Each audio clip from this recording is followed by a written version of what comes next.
Alright, hello guys, this is Matt with Elevate Glass, standing here with the one and only Merc Glass, man. This guy's been around for years. We got a few questions for him. So when I say around for years, when did you get started, brother? I started selling glass in '96, and I got on the torch in 1999. In 1999, where did you get your start out of? I pretty much dead lot. So, but I learned in a little small town in Tennessee where Bonnaroo is at, out by Murfreesboro. And then we lived in vans like gypsies and following Grateful Dead and widespread around and stuff. The nomad lifestyle, huh, brother? Yep, that's how it started. All right, so you were making what, some inside-out spoons back in the day? What did you get started with? Freaking canes. Canes and color changing fume work. Yeah, the old school, man. Back in the 90s, like you're talking about. So where do you currently blow glass out of? I'm out of Kelowna, Colorado, on a private studio out in the middle of the country. Hey, you got yourself a really nice spot out there from what I've heard. I haven't made it out, but I'm definitely looking forward to it. So where do you get your inspiration? Who inspires you in this industry? All you guys inspire me in this industry, you know what I mean? But like, I'm really all about just like looking inside myself. I try to make original artworks and not get too inspired by anybody or anything else.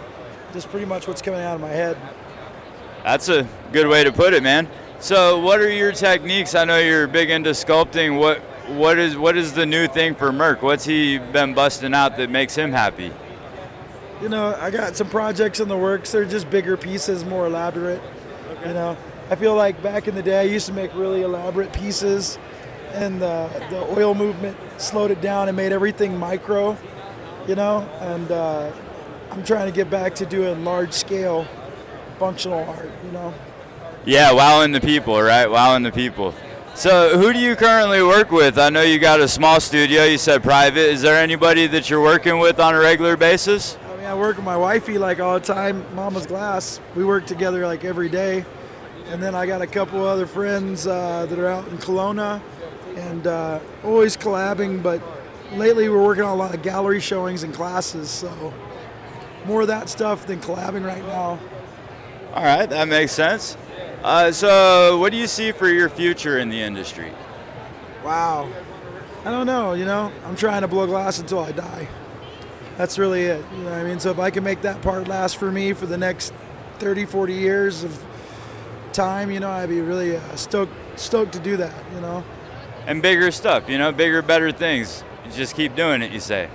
Well, you're looking at like, when I got involved in this industry, there was 400 pipe makers in the U.S. in 12 colors, and we've expanded those horizons, and now there's hundreds of thousands of pipe makers, and there's 300 different colors to choose from, So I'm looking forward to the continual growth of American art pipe becoming more and more respected, Yeah, that market you're talking about. So there used to be not very many avenues to sell your glass. You used to have to do it old school, in alleys, and you were a degenerate when you did that. Well, like when I was younger, we'd go into the shops and we trying to convince them to carry glass pipes, and they'd laugh at us. And it was all plastic and metal, and we'd be like, no, this is so much better. It's the wave of the future. And I remember this one shop in Texas, I went and told them that, and they laughed at me and shut me out. And then I kept trying to get them on with it. And then eventually they figured out that they had to buy glass, you know what I mean? And it's just funny to watch the progression of watching shops have very limited items in them to all of a sudden becoming these very elaborate glass shops with more and more nicer pieces, So I feel like everything in the piping industry is progression. It's constantly progressing, and we're looking forward to see what that progression brings. There's a lot of young blood right now that's out that's just really incredible. People can take classes from their favorite artists. They can learn a lot, but well, you're one of those artists, so that's got to be part of your future is keeping that knowledge going. Well, yeah, absolutely. My sons are going to be taking over, with what we do now. My kids have been raised on art and glass and music their whole life, and I look forward to teaching them so that I have some competition with my sons. you know. But there's definitely some younger generation now that are like the early 20 guys that are coming out, that they're just, you know, putting together 25,000 dot stack pictures into a piece of 40 millimeter tubing that looks flawlessly like lines drawn, but it's thousands of dots. You know, it's just exciting.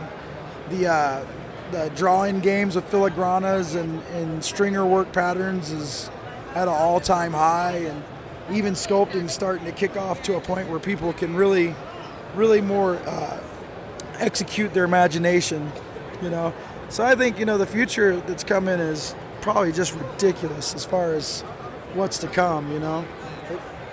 We lined up all the right tools in our studios, and now it's just a matter of putting them to use. Absolutely. Hell, I designed half those tools. Yes, you did, and we appreciate every bit of that, brother. So I do have a couple questions just to finish this up. This is a dumb one for you, but do you believe in aliens? Of course I believe in aliens. I knew that answer. That's why I said it was dumb to ask, but what do you think an alien would do for a Klondike bar, brother? I think he would start a million-year-old fucking slave ship. Minions on the spaceship. I love it. All right, well, thanks, man. That's all I have. Have anything to add? Nope. You guys enjoy and keep watching progression. Thanks for doing what you do. We appreciate it, brother. Thank you so much.